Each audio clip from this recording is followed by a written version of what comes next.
de extorsión tuvo un aumento, un incremento explosivo, pasando de 386 casos, como lo vemos en gráfica, a 763 casos. 10 homicidios, esa es la cifra registrada entre la madrugada del sábado y la madrugada del día lunes. 48 horas sangrientas que afectaron las comunas de Arica, La Pintana, Coyhaique, Santiago, San Bernardo y Melipilla, lo que vuelve a generar cuestionamientos a la manera en que las autoridades están combatiendo la criminalidad en nuestro país.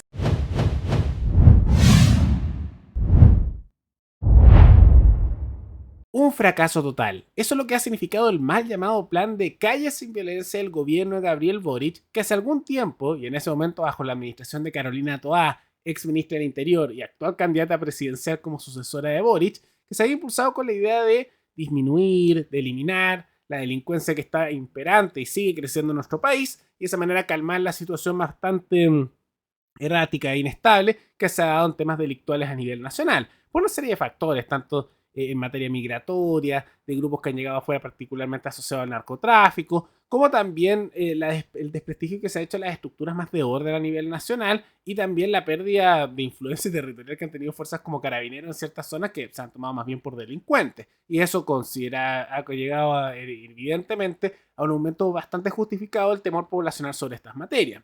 Y lo que hemos visto es de que comenzó Elizalde bajo la nueva administración suya como ministro del Interior, como sucesor de Toá, tampoco ha mejorado la situación, tanto así que se ha visto en los últimos días una gran cantidad de asesinatos, una cantidad de violencia no menor que ha ido en aumento, y por lo mismo están aumentando ya los cuestionamientos a nivel transversal en contra de este llamado Plan de Calles sin Violencia que impulsó el gobierno de Boric y que en realidad está logrando todo menos conseguir su objetivo de unas calles sin violencia.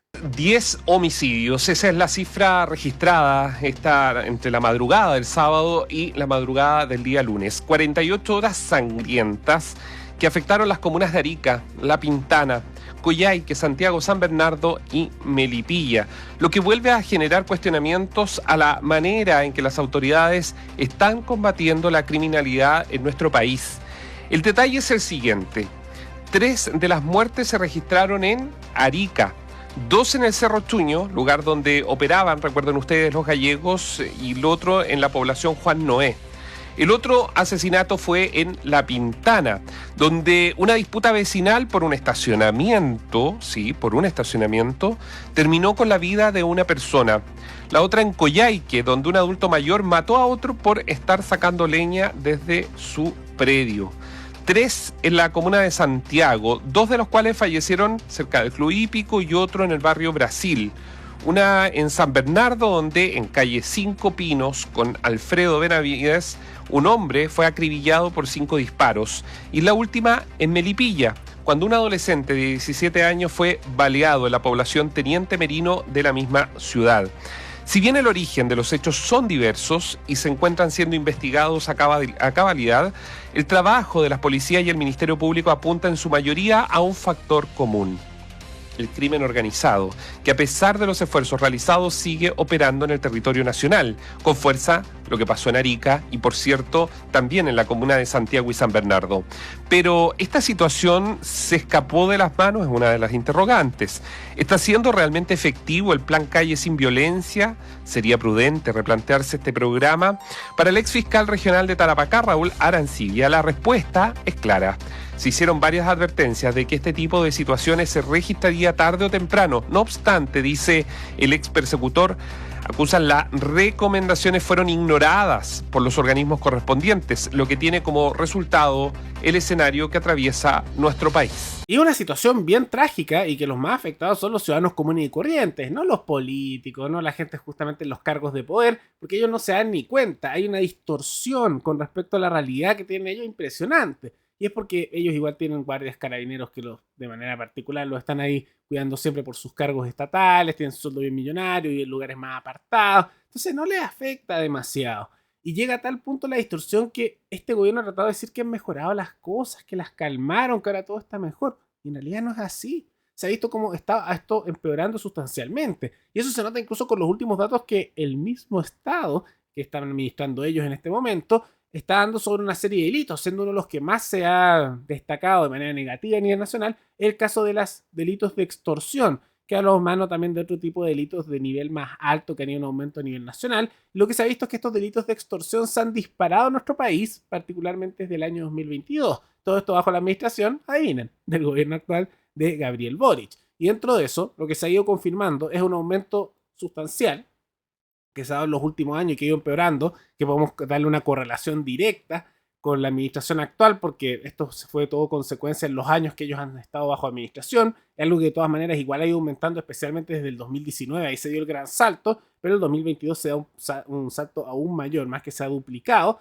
Y dentro de eso, también está incluso esto vinculado posiblemente a grupos también del extranjero de carácter guerrillero que estarían vinculados a estas extorsiones. El delito de extorsión tuvo un aumento, un incremento explosivo, pasando de 386 casos, como lo vemos en gráfica, a 763 casos. Desde entonces, ese delito, la verdad es que no ha parado de crecer. Son cifras que nos entrega la Fiscalía, y que no dejan de impactar. Ahora, como lo mencionamos, es un delito que va en aumento y que las políticas gubernamentales solo lo han empeorado, porque para detener la delincuencia en distintos ámbitos, lo que hay que hacer es ser bien duro con aquel que hace los actos delictivos, y eso realmente es una política que no se toma tanto en cuenta por la administración actual. Al contrario, esas políticas más duras, que algunos emularían, por ejemplo, al caso de alguien como Bukele en El Salvador, le generan mucho rechazo al mundo político tradicional chileno y especialmente a los sectores de izquierda que están actualmente gobernando. Entonces no hacen eso y te empiezan a decir que son otras cosas, que eso no sirve, cuando toda la evidencia nos muestra que sí sirve, que sí separa la delincuencia, ¿no? Y dentro de eso, también uno de los casos que hay que tenerlo con preocupación, porque una muestra la infiltración de grupos de otros países a nivel local, teniendo cada vez más hegemonía, es el caso, por ejemplo, de denuncias de extorsiones que se están dando en Puerto Varas a un gerente de una fundación, donde se vería que miembros de la FARC, eso es lo que se está acusando, estarían haciendo extorsiones por, en ese caso, 460 millones de pesos, que por supuesto no es un caso único. Entonces, lo que hemos visto es que por el mal control migratorio, también por la indolencia del mundo político, que ahora bajo la administración de Boric y el Frente Amplio con el PC, pero en complicidad con Chile Vamos, porque el sector de Matei es bien cómplice de todo este tipo de situaciones, han sido partícipes, ya sea activo o pasivo de todo esto, lo que ha generado es que haya un nivel de descontrol y un nivel de infiltración de organizaciones de otros países que es brutal. Que haya, por ejemplo, miembros presuntos de la FARC haciendo extorsiones en el sur del país es gravísimo. Y esto debería incluso generar presiones para Colombia para que respondan, porque es una organización terrorista y un grupo guerrillero que tiene su origen en ese país. O también no se hace nada de esa materia, o también la gran cantidad de grupos del narcotráfico que se han infiltrado a nivel nacional de distintos países que han tomado fuerza en todo el país, teniendo incluso influencia en el Poder Judicial en algunos casos que se hacen denuncias, en el mundo político, donde se estaban en su momento los casos del San Ramón, que se sabía que había vínculos con el narco, como también lo que se ha visto también de barrios enteros donde la presencia del narcotráfico es enorme y donde Carabineros ni siquiera se atreve a participar en muchos casos. Hay lugares que están prácticamente tomados por la delincuencia. Entonces, inevitablemente se está generando una situación bien crítica que no es que sea imposible de resolver, no es como que no puedan pararlo, no es como que no puedan hacer absolutamente nada para detenerlo y lograr una situación más segura para la población, pero requiere una serie de políticas y acciones que son bien duras, algunos dirían brutales, y que el mundo político actual en general, porque no todos, pero particularmente Chile Vamos y también lo que es el Frente Amplio, la centroizquierda, el PC, todos esos sectores, no quieren tomar, porque requeriría leyes muy duras, por ejemplo, como es la pena de muerte en algunos casos, como es los también sistemas carcelarios duros, como lo que aplicó Bukele en El Salvador. Todo este nivel de delincuencia que genera temor poblacional, hace más incertidumbre para invertir en el país, eso afecta también el empleo, y al mismo tiempo genera aumento de la corrupción y una gran cantidad de muertes ciudadanas, se puede parar, pero requiere hacer ese tipo de políticas duras, firmes, con leyes que algunos dirían que son draconianas a nivel de seguridad, que implicaría sanciones mucho más duras para el delincuente, porque tiene una lógica. Si tú eres más duro con el delincuente, si el castigo es más duro y es más peligroso para él hacer un delito, menos lo van a hacer. Algunos sí, pero menos. Y eventualmente también, al tú aplicar esas leyes más duras y apartar a esos elementos delictivos de la sociedad en cárceles, por ejemplo, inevitablemente es una sociedad más segura. El mejor ejemplo que eso se puede hacer incluso en el corto plazo, en un solo periodo de gobierno, era El Salvador, donde pasaron de ser uno de los países más inseguros del mundo, ahora uno de los más seguros a nivel mundial. Y eso fue porque fueron durísimos. Ahora, tienen sus detalles, por supuesto, tienen también todas esas políticas hay justamente elementos que se pueden adaptar y elementos que se pueden corregir, porque tampoco es como que haya habido sido sin errores toda esa implementación de política. En el caso de Bukele hicieron muchos arrestos que terminaron siendo personas inocentes, después las fueron liberando, pero que son en el conjunto, pero como idea general y como política en general, ha sido bien útil. Y lamentablemente no hay la voluntad de eso. Entonces, por la falta de voluntad del mundo político y lo que uno a veces sospecha que es casi una complicidad de los políticos con los elementos criminales, inevitablemente no se puede solucionar esta situación. Y es un fracaso total del gobierno, pero también diría de un sector de la oposición, particularmente de Chile Vamos, porque ellos han sido cómplices de todas estas políticas, y si alguien con Matei, esperemos que no sea, pero llega al gobierno, tampoco va a cambiar sustancialmente nada de esto. Pero más allá de todo eso, ¿qué les parece esta alza de la delincuencia sumado también al fracaso de los programas de seguridad del gobierno actual?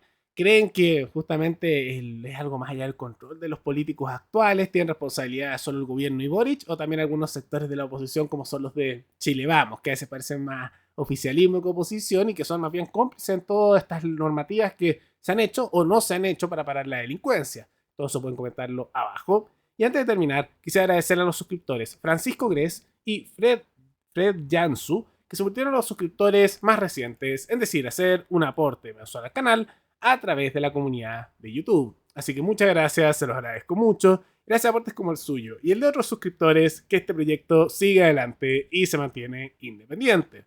Así que si alguno de ustedes también quiere hacer un aporte a este canal, puede seguir hacerlo mirando el comentario que se encuentra fijado abajo, donde hay distintos medios de apoyo a este programa. Nos veremos en el siguiente video. Hasta luego.